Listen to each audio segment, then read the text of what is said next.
여러분 안녕하십니까? 포항 MBC 뉴스투데이입니다. 오늘 경북 동해안 지역은 맑은 하늘에 미세먼지 걱정 없이 쾌청한 날씨를 보이겠습니다. 아침에는 다소 쌀쌀하겠지만 낮에는 기온이 오르겠습니다. 안수진 기상캐스터입니다. 달력상으로는 4월의 후반인데 아직까지는 아침, 저녁으로 공기가 다소 차갑습니다. 오늘 아침 출근길도 다소 쌀쌀하겠습니다. 낮이 되면 맑은 하늘에 햇살을 받으면서 낮 기온 17도에서 19도로 오르겠습니다. 오늘 공기질도 좋겠습니다. 미세먼지 농도 좋음 수준으로 야외 활동하시기 좋을 것 같습니다. 다만 울릉도와 독도에는 여전히 강풍주의보가 내려져 있는데요. 경북 동해안 지역에도 바람이 강하게 불겠습니다. 강한 바람에 피해 없도록 시설물 관리 유의해 주시기 바랍니다. 자세한 지역별 날씨 알아보겠습니다. 오늘 대체로 맑은 하늘 보이겠습니다. 낮 기온 울진과 포항이 17도, 영덕 18도, 경주가 19도입니다. 울릉도와 독도의 하늘도 낮이 되면서 맑아지겠습니다. 낮 기온 울릉도 15도, 독도 12도입니다. 동해 중부 앞바다를 제외한 그 외 동해상에는 풍랑주의보가 내려져 있습니다. 바다의 물결 동해 중부 해상과 남부 해상에서 최고 4m로 높게 일겠습니다. 당분간은 별다른 비 소식 없이 따스한 봄 날씨 이어지겠습니다. 날씨였습니다. 역사적인 남북 정상회담이 이제 이틀 앞으로 다가왔는데요. 남북 화해 분위기가 조성되고 경제 협력이 본격화될 경우 경북 동해안 경제에도 긍정적인 변화가 기대됩니다. 이규설 기자가 보도합니다. 북한 나진항에서 유연탄을 실은 화물선이 포항 신항으로 들어옵니다. 지난 2014년에 이루어진 나진-포항 간 화물선 시범 운송 장면인데 정부는 왜 나진-아산 프로젝트의 시범 운송 사업지로 포항을 택했을까요? 그 이유는 북한에서 지리적으로 제일 가까운 컨테이너 항구가 포항이기 때문입니다. 동시에 포항은 러시아와 북한을 통해 들어오는 석탄과 유연탄 등 천연자원의 소비처이기도 합니다. 즉 남북 경협이 추진돼 포항 영일만 항에서 북한 나진항, 러시아 자루비도 항으로 있는 항로가 개설된다면 포항이 북한 러시아 무역의 중심항으로 성장할 수 있는 겁니다. 북한 나진항을 통해서 그 백산수나 농산물 이런 것들이 들어올 수가 있고요. 극동 러시아의 자원도 나진항을 통해서 들어올 수가 있습니다. 특히 중국 동북 삼성의 중심 도시인 훈춘에서 북한 나진까지는 93km밖에 되지 않아 2015년 훈춘에 들어선 포스코 현대 물류단지를 통하면 중국 동북 삼성에서 나오는 물동량의 상당 부분을 포항이 유치할 수 있다는 분석입니다. 특히 중국과 한국 같이 협력을 통해서 북한도 이 동북아 지역의 경제 발전에 더 융합시킬 수 있습니다. 또 영일만항 배후단지에 냉동 냉장 창고를 활용해 사과와 복숭아 등 지역 신선식품을 수출하고 명태와 오징어 등 중국과 러시아의 수산물을 수입하는 이른바 콜드체인 중심항으로 성장할 수 있을 것으로 기대됩니다. 북방 항로가 개설되면 영일만한 물동량 증가에 큰 역할을 할 것으로 기대하며 물동량 증가의 기폭제가 될 것으로 생각하고 있습니다. 북한 나진에서 포항 영일만 항을 잇는 크루즈 여객선을 운항하면 중국 관광객의 포항 경주 유치도 가능하다는 분석입니다. 남북 화해 분위기는 분명 포항 영일만 항이 다시 도약할 수 있는 기회입니다. 하지만 포항 영일만 항이 부산과 울산 등 다른 항만과의 경쟁에서 어떻게 우위를 점할 수 있을지는 풀어야 할 과제로 남아 있습니다. MBC 뉴스 이규설입니다. 원자력안전위원회는 경주 화백 컨벤션센터에서 원자력 안전기준 강화 종합대책 수립을 위한 공청회를 개최했습니다. 원자력안전위원회는 앞으로는 원자력 규제를 국민이 안심하는 수준까지 범위를 확대하고 투명한 정보 공개와 소통에 중점을 둔 방향으로 대책을 수립하겠다고 밝혔습니다. 또 원전에 대한 안전성 평가 승인제 도입과 원전 내진 설계 기준 강화, 다소기 밀집 지역의 안전성 평가 방안 등에 대해 대국민 온라인 의견 수렴 등을 거쳐 오는 6월에 종합대책을 확정할 계획입니다. 포항 송도와 영일대 해수욕장을 연결하는 동빈대교 건설 주민 설명회가 무산됐습니다. 주민들은 아파트 앞을 지나는 도로는 절대로 안 된다며 설명회 자체를 거부했습니다. 김기영 기자가 보도합니다. 주민 설명회는 시작부터 파행이었습니다. 포항시 항구동 우방비치 아파트 주민들은 포항시가 일방적으로 동빈대교 노선을 밀어붙이고 있다며 항의했습니다. 이렇게 시민을 상대로 장난치는 오늘 공청회는 단호히 거부합니다. 포항시는 주민들의 요구를 충분히 반영한 계획이라며 여러 가지 방안 중 들어보고 의견을 개진해 달라고 호소했습니다. 결국 2시간여 만에 설명회는 무산됐습니다. 주민들이 동빈대교 노선에 반발한 건 지난해 9월쯤 포항시가 국도비 등 사업비 662억 원으로 동빈 내항을 가로지르는 길이 1.36km, 4차선 해상 교량에 전망대 한 개소를 건설하려고 실시 설계를 하고부터입니다. 우방비치 아파트 주민들은 아파트 앞으로 도로가 놓이면 소음과 분진이 나고 조망권이 침해된다며 영일대 해수욕장 도로로 노선 변경을 요구하고 있습니다. 진동 그리고 매연 이런 걸로서 상당히 지금 고통을 겪고 있는 상황입니다.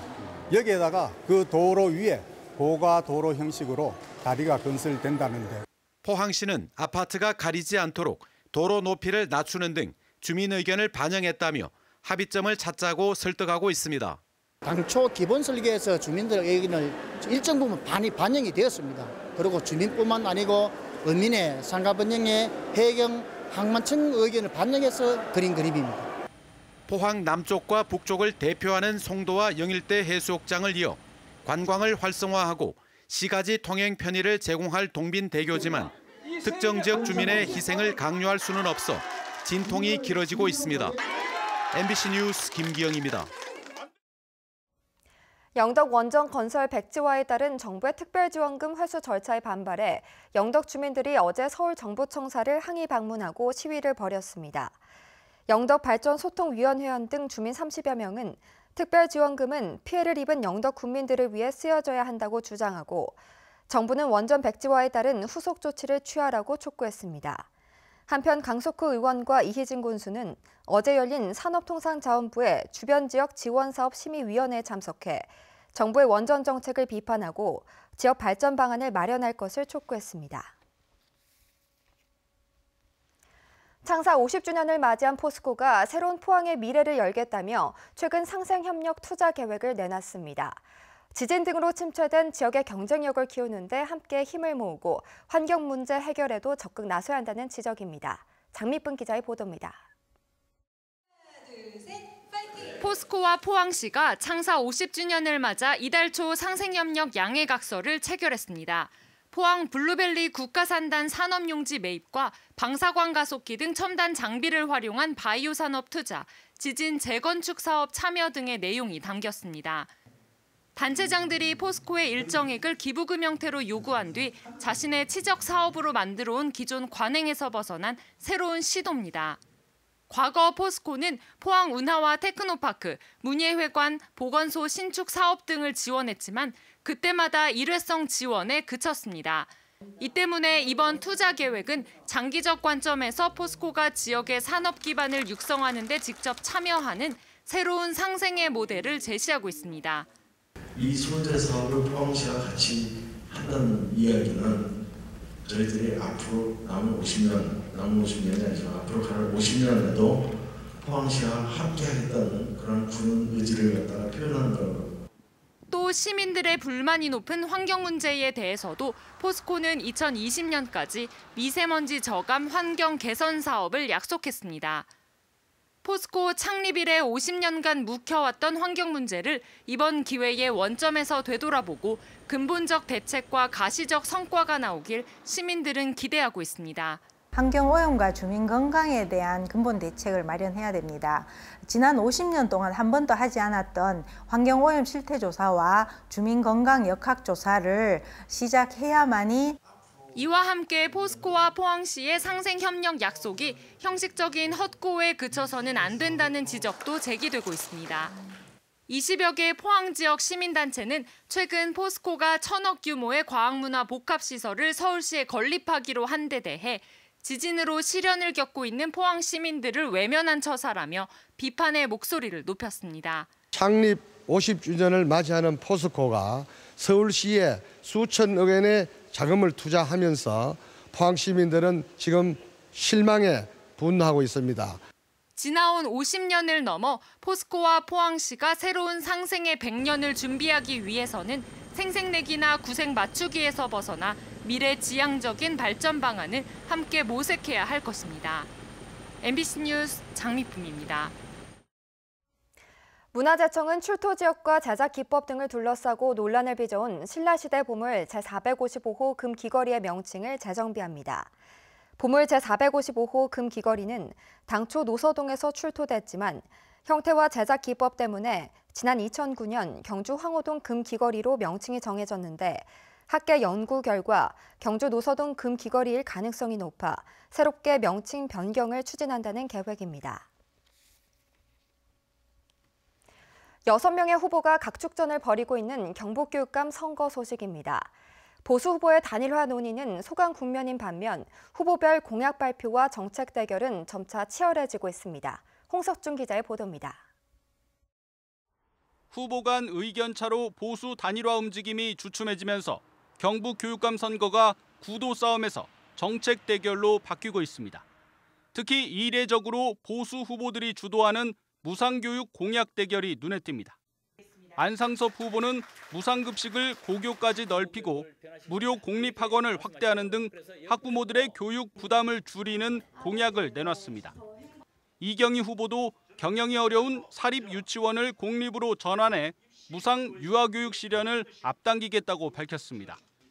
임종식 후보 역시 인구절벽 시대에 유아교육의 중요성이 갈수록 커지고 있다며 유치원 무상급식을 약속했습니다.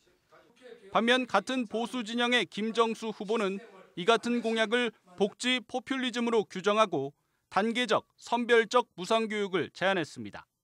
장규열 후보도 보수 후보들이 정작 보수적 가치와 동떨어진 공약을 남발하고 있다며 입장차를 드러냈습니다. 일찌감치 이찬규 후보로 단일화한 진보 진영은 전국의 진보 교육감 후보들과 공동 공약 발굴에 집중했습니다. 특히 최근 남북 화해 국면에 발맞춰서 수준별 통일 교재를 제작하는 등 한반도 평화 시대를 준비하겠다고 밝혔습니다. MBC 뉴스 홍석준입니다. 경주시 농업기술센터는 한우 송아지의 폐사율을 낮추기 위해 초유은행을 운행합니다.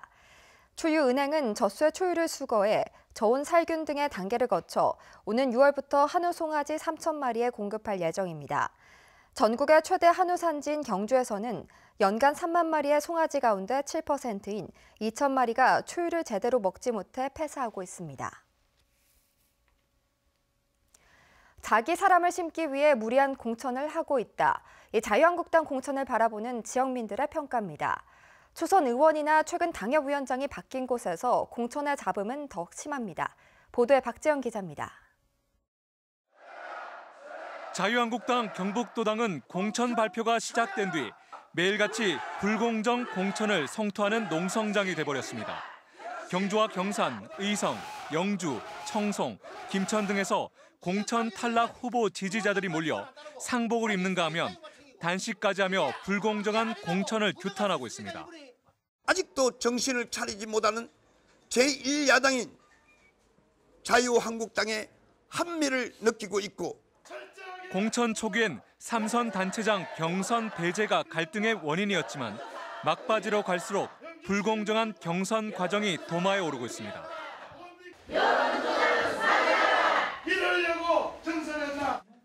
급기야 청송 심상박 후보와 군위 장욱 후보 등은 탈당과 무소속 출마를 선언했고 경선 불참 선언도 잇따르고 있습니다. 대부분 당협위원장이 초선 의원이거나 최근 당협위원장이 교체된 곳입니다. 신규 당협위원장들이 기존 몸집 부풀린 지방자치단체장이 부담이 되니까 말랑말랑한 신참을 자기 밑에 서가지고 2년 뒤에 자기 구도를 만들겠다고 그냥. 대구에서도 초선 의원이 있는 동구와 남구, 달성군에서 심각한 갈등 양상을 보이고 있습니다. 한국당이 상향식 공천 대신 당협위원장 책임 공천을 강조하면서 신임 당협위원장의 자기 사람 심기에 따른 갈등을 키우고 있습니다. MBC 뉴스 박재영입니다. 울진군은 왕피천 유역 생태탐방로 개장 5주년을 맞아 지역 기관단체와 산악회 등을 대상으로 생태탐방로 체험단을 모집합니다. 이번 체험은 다음 달부터 10월까지 6개월 동안 매달 2차례 자연생태 해설가의 안내를 받아 진행되고 점심과 기념품이 제공되며 참가비는 없습니다. 지난해 기준 농가 인구 42.5%가 65세 이상이고 농업 경영주의 평균 연령이 67세에 달하는 등 고령화로 인한 일손 부족이 참 심각한데요. 전국의 31개 농촌 시군이 외국인 계절 근로자를 고용해 인력난을 메우고 있습니다. 엄지연 기자의 보도입니다. 인구 17,000여 명의 영양군에서도 두메산골인 청기면 행화리, 고추 비닐하우스에서 잡초 방제를 위한 비닐 씌우기가 한창인데 큰 눈망울을 가진 이국적인 모습의 일꾼들이 많습니다. 3개월의 단기 취업 비자로 온 베트남인들로 영양군은 첫 해인 지난해보다 2배 이상 늘린 50명의 외국인 노동자를 상반기 고용했고 수학철인 하반기에는 150명이 입국합니다. 농업 분야에서는 전국 최대 규모입니다. 특히 영양군에는 노령화가 심하기 때문에 일꾼을 구할 수가 없어요. 4명 데리고 있지만 상당히 유념하게 쓰고 있습니다. 외국인 노동자들의 만족도도 큽니다. 숙소와 식사는 농가가 제공하고 최저임금에 맞춰 한 달 169만 원을 받습니다. 현지보다 높은 급여에 단순 작업 위주라 재입국을 희망하는 외국인들이 많습니다. Mà thấy kỹ thuật nông nghiệp ở đây rất là tốt cho nên qua đây học thêm và ở tới gia đình rất tốt như một người nhà. 언어와 문화의 장벽은 결혼 이주 여성들이 돕고 있습니다. 계절 근로자가 언어가 안 통해서 그분들 원하시는 거이나 농가주에서 요구하는 거 전달해 주는 역할을 하고 있습니다. 영양군은 사업 규모를 확대할 계획입니다. 본국으로 출국할 때 그 편도 항공료를 지원하고 또 농가에는 그 경제적 부담을 덜어주기 위해 가지고 산재 보험료 지원과 그 통역은 또 숙련되고 안정적인 인력 수급을 위해 취업 비자 기간을 늘리는 방안을 법무부 등과 협의하는 한편 500여 명의 고정적인 인력 풀을 확보해 나갈 계획입니다. MBC 뉴스 엄지연입니다. 포항시 중앙동 문화예술 창작지구 꿈틀로가 지난 2월에 문화적 도시재생 사업지로 선정된 이후 본격적인 사업이 추진됩니다. 이 사업을 주관하는 한국문화관광연구원은 최근 꿈틀로 현장 실사를 마친 데 이어 지역 문화단체와 작가, 상인 등을 만나 컨설팅과 시스템 구축을 논의하고 있습니다. 교육부와 한국과학창의재단이 주관하는 경상권 교육기부 지역센터 운영기관에 한동대학교가 선정됐습니다. 경상권 교육기부센터는 지난해에도 포항과 김해, 울산 등 5개 지역 학교를 교육기부 모델 학교로 운행해왔는데 한동대가 운영기관으로 선정되면서 일반 학교에도 다양한 교육기부 프로그램을 지원할 예정입니다. 경상북도는 포항과 영덕 등 도내 8곳에 농번기 일손 부족을 해결하기 위해 농가와 구직자를 연결해주는 농촌인력지원센터를 운영합니다. 대상은 도내 3,600여 농가로 4만 2천여 명의 인력을 지원할 계획이며 포항과 영덕에서는 사과나 복숭아를 적과하고 수확하는 시기에 인력 지원이 집중될 것으로 예상됩니다. 경상북도 수산자원연구소는 다음 달 3일까지 도내 연안 5개 시군에 고급 횟감으로 인기가 높은 쥐노래미 찌어 17만 마리를 방류합니다. 이번에 방류하는 어린 쥐노래미는 지난해 12월 울진 후포항에서 포획된 자연산 어미로부터 수정란을 확보해 인공 부화시킨 뒤 4개월간 기른 길이 5에서 7cm의 찌어입니다. 정부가 유망 중소기업 육성을 위해 자금과 기술 개발, 수출, 마케팅 등 최대 4개 사업까지 함께 묶어 지원합니다. 지원 대상은 일자리 안정자금 수급 기업과 스마트 공장 도입 기업, 수출 유망 기업 등이며 최근 3년간 가장 많이 참여한 사업을 중심으로 오는 30일부터 신청을 받습니다.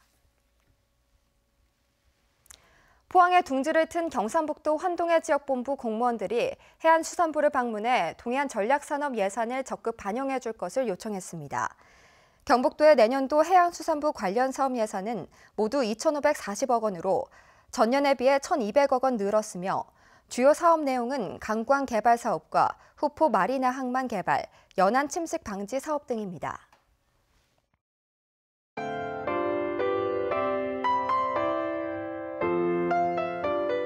달력상으로는 4월의 후반인데 아직까지는 아침 저녁으로 공기가 다소 차갑습니다. 오늘 아침 출근길도 다소 쌀쌀하겠습니다. 낮이 되면 맑은 하늘에 햇살을 받으면서 낮 기온 17도에서 19도로 오르겠습니다.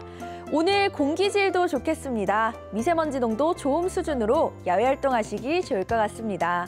다만 울릉도와 독도에는 여전히 강풍주의보가 내려져 있는데요. 경북 동해안 지역에도 바람이 강하게 불겠습니다. 강한 바람에 피해 없도록 시설물 관리 유의해 주시기 바랍니다. 자세한 지역별 날씨 알아보겠습니다. 오늘 대체로 맑은 하늘 보이겠습니다. 낮 기온 울진과 포항이 17도, 영덕 18도, 경주가 19도입니다.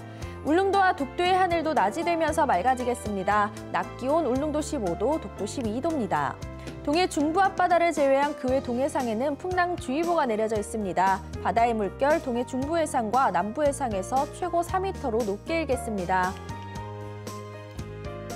당분간은 별다른 비 소식 없이 따스한 봄 날씨 이어지겠습니다. 날씨였습니다. 네, 이상으로 포항 MBC 뉴스를 마칩니다. 여러분 고맙습니다.